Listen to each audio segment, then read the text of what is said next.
আসসালামু আলাইকুম এভরিওয়ান, স্বর্ণাজ কিচেনে আপনাদের স্বাগতম। কেমন আছেন সবাই? আশা করি আল্লাহ তাআলার অশেষ রহমতে সবাই খুব ভালো আছেন। আমরাও আলহামদুলিল্লাহ ভালো আছি। আজকে আমি আপনাদের সাথে শেয়ার করব প্রতিদিন রুটি বেলাবেলির ঝামেলা ছাড়াই মাসের পর মাস রুটি সংরক্ষণ করার সহজ পদ্ধতি। আশা করি আপনাদের কাছে ভিডিওটি ভীষণ ভালো লাগবে এবং উপকারে আসবে।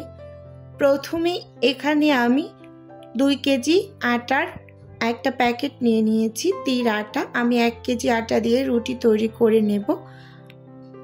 এখানে আমি পুরো প্রসেসটা শেয়ার করছি না, শুধুমাত্র রুটি ফ্রোজেন করার পদ্ধতিটুকু শেয়ার করব। এই যে রুটিগুলোকে আমি এক এক করে এখন বানিয়ে নেব। একেবারে সামান্য একটু ক্লিপ আমি নিয়ে নিয়েছি, তারপর প্রসেস করার পদ্ধতিটা আপনাদের দেখিয়ে দেব। এই যে এতটুকু ক্লিপ আমি রেখেছি শুধুমাত্র আপনাদের বোঝার সুবিধার্থে। রুটিগুলোকে আমি এক এক করে কিন্তু এভাবে করে বেলে নিচ্ছি। বেলে তারপর একসাথে সব রুটিগুলোকে আমি ছেঁকে নেব। এই যে দেখিয়ে দিচ্ছি। আর রুটিগুলোকে কিন্তু আমি পাতলা পাতলা করেই বেলে নিয়েছি। দেখুন সব রুটিগুলো এখানে এই যে বেলে আমি নিয়ে এসেছি। এখন এই রুটিগুলোকে আমি ছেঁকে নেব এপিট ওপিট করে 5 সেকেন্ড করে। এই প্রসেসে আপনারা রুটি সংরক্ষণ করে মাসের পর মাস রেখে দিতে পারেন। যদি সপ্তাহ জুড়ে রেখে খেতে চান তাহলে নর্মাল ফ্রিজে রেখে খেতে পারবেন। আর যদি আপনারা একেবারে মাসের জন্য সংরক্ষণ করেন তাহলে অবশ্যই ডিপ ফ্রিজে সংরক্ষণ করবেন। এই যে হাতে নিলে হাতের এপিট ওপিট কিন্তু দেখা যাচ্ছে। এভাবে করে কিন্তু পাতলা পাতলা করে রুটি তৈরি করে নিয়েছি। রুটির প্রত্যগুলো দেখেই কিন্তু বুঝতে পারছেন। আমরা মূলত পাতলা রুটিটা খেতে খুব বেশি পছন্দ করি, তাই আমি সব সময় রুটি পাতলা করেই বেলে নিই। এখন রুটিগুলোকে আমি একটু ছেঁকে নেব। সেজন্য চুলোতে একটা প্যান বসিয়ে দিয়েছি, আর প্যানটাকে কিন্তু মোটামুটি ভালোভাবে গরম করে মিডিয়াম আঁচে একটা একটা করে রুটি ছেঁকে নেব এপিট ওপিট করে। প্রথম এপিট 5 সেকেন্ড উল্টে অপর পাশটাকেও আমি 5 সেকেন্ড করে ছেঁকে নেব। এর ফলে দেখবেন রুটির গায়ে কিন্তু গুটি গুটি একটু দাগ পড়ে যাবে। ঠিক গুটি গুটি দাগ পড়বে যখন, ঠিক ওই পর্যায়ে কিন্তু আপনারা রুটিটা প্যান থেকে তুলে নেবেন।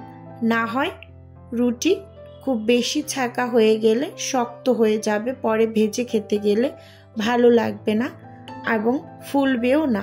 তাই বলছি, যখনই দেখবেন গায়ে হালকা একটু গুটি গুটি দাগ পড়েছে ঠিক তখনই রুটিগুলোকে প্যান থেকে তুলে নেবেন। এভাবে করে যদি রুটিগুলোকে সঠিকভাবে ছেঁকে নিতে পারেন তাহলে পরবর্তীতে কিন্তু রুটিগুলো ভাজার পর বেশ দীর্ঘক্ষণ নরম থাকবে। এই যে দেখুন বন্ধুরা, সব রুটিগুলোকে কিন্তু আমি এক এক করে ছেঁকে নিয়েছি। এখন কিন্তু রুটিগুলো বেশ গরম, হাত দিয়ে ভালোভাবে ধরতে পারছি না। আপনাদের এই যে দেখিয়ে দিচ্ছি, ছেঁকে নেওয়ার ফলে গুটি গুটি দাগ পড়েছে। এখন রুটিগুলোকে আমি ঠান্ডা করে নেব। সেই জন্য ডাইনিংয়ের উপর আমি একটা পরিষ্কার ওড়না বিছিয়ে ফ্যান ছেড়ে রুটিগুলোকে ফাঁকা ফাঁকা করে একটু শুকিয়ে নিচ্ছি।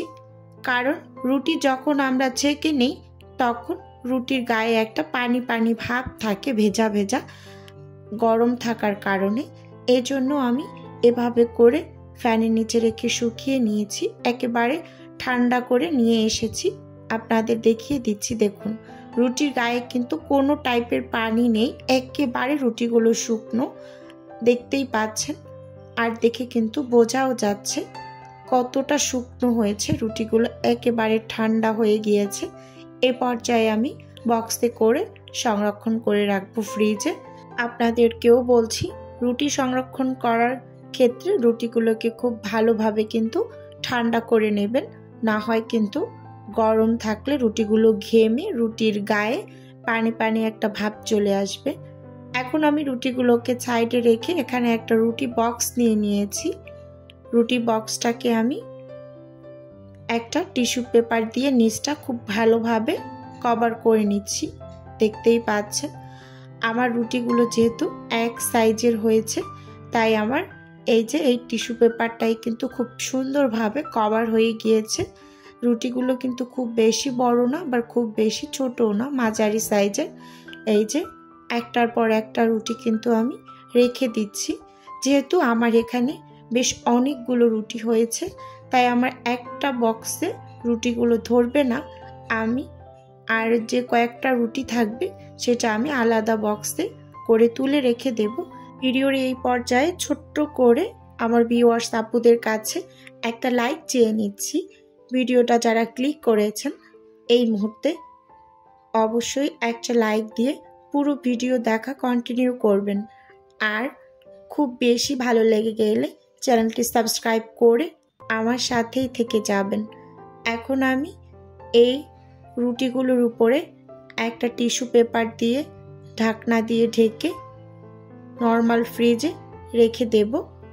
আর বাকি যে কয়েকটা রুটি আমার অবশিষ্ট রয়েছে সেটা আমি এই একই প্রসেসে আলাদা একটা বক্সে করে তুলে এই যে রেখে দিয়েছি। এটা আমি অফ স্ক্রিনে করে নিয়েছি। আজকের ভিডিও এ পর্যন্তই রাখছি। আল্লাহ হাফেজ।